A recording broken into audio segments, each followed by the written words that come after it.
Hi mga kapatid, so today for another video, samahan nyo ako na naman para sa isa pang lakbay. Let's go!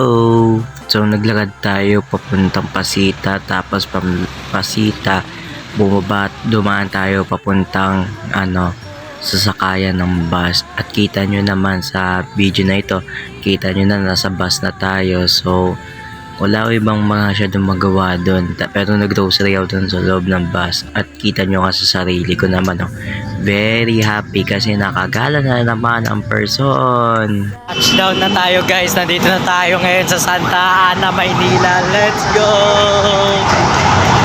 Tingnan na natin kung ano na mangyari guys. So ayun, tara na, let's go. At ngayon sumakay na tayo ng jeep papuntang Santa Ana. Nung pagpasok ko agad sa simbahan ng Santa Ana, agad hinanap ko yung papuntang daan ng Camarin. At ang ganda talaga ng Camarin, sobra! At kita nyo naman sa akin likodan ngayon, Mama Ola ng Marikina. Tapos, yun, nandyan sa loob, ang Mama Ola ng Santa Ana. Ayan siya.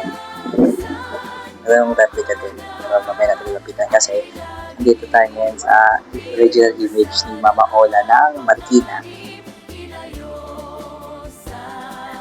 Kita nyo na ang ayan ang nanay po ng Santa Ana. Ano siya sa amin sa tagpiran. Kaya natin siya.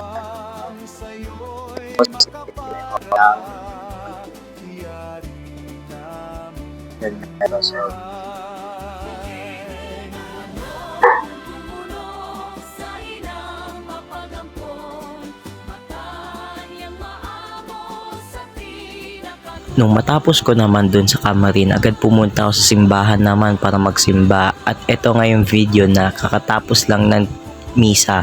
Tapos pagkatapos ng misa, nagsagawa ng prosesyon para sa karangalan ng Nuestra Señora de los Desamparados de Manila, o mas kilala na Gobernadora ng Santa Ana.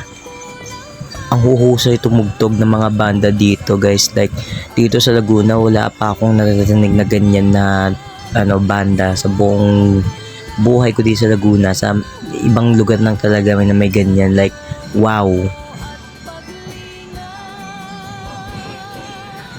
Habang nangyayari ang prosesyon, dumaan sa hospital ng Santa Ana ang Birhen de Desamparados kasi gawain daw to every fiesta.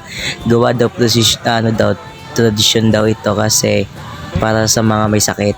May nagbigay sa akin itong kandila at ang haba guys, tignan nyo, sobrang haba.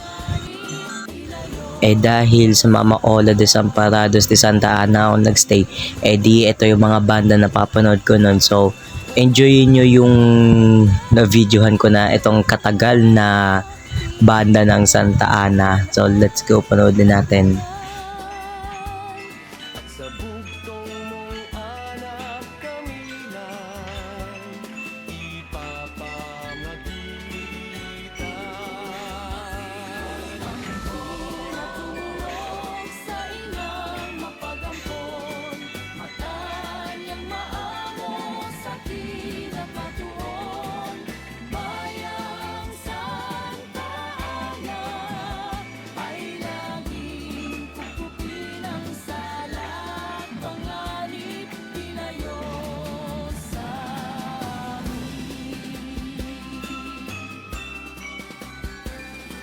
Sa iyo ay sumasamo, kami lahat ay patnubayan ng puso't damdamin namin, sa tuwin ay manatiling banal.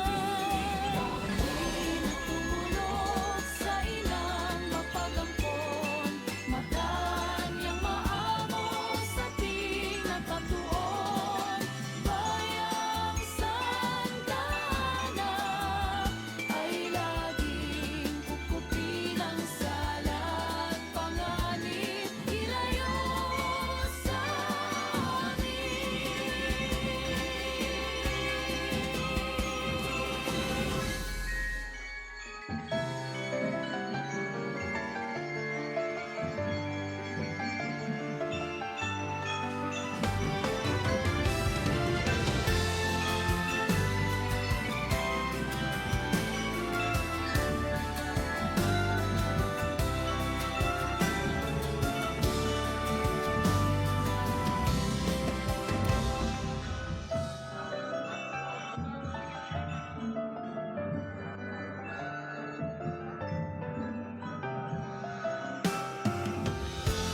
Alam nyo ba na sila gobernadora ay binigay sa atin mula sa Spain dito sa Pilipinas? Like, ang ganda nun. Nung sa oras na to ng prosesyon, eto na, dumidilim na. Ayun o, kita nyo, bukas na yung ilaw ng mahal na birhen sa kanyang karosa. Ang ganda talaga guys. Like, ayun o, tingnan nyo. Bang! Ang ganda. Sobra.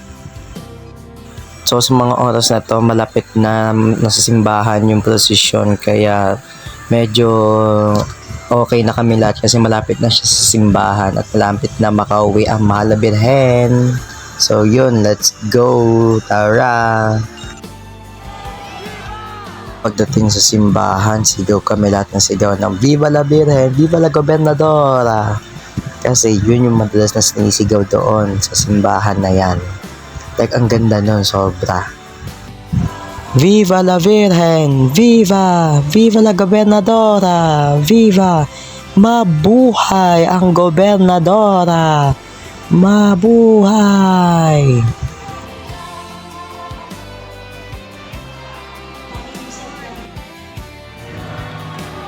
Dito naman, nung pagbaba ng birhen sa karosa, agad nagsagawa ng enthronement. Like, kita nyo naman, no? Ang ganda ng enthronement.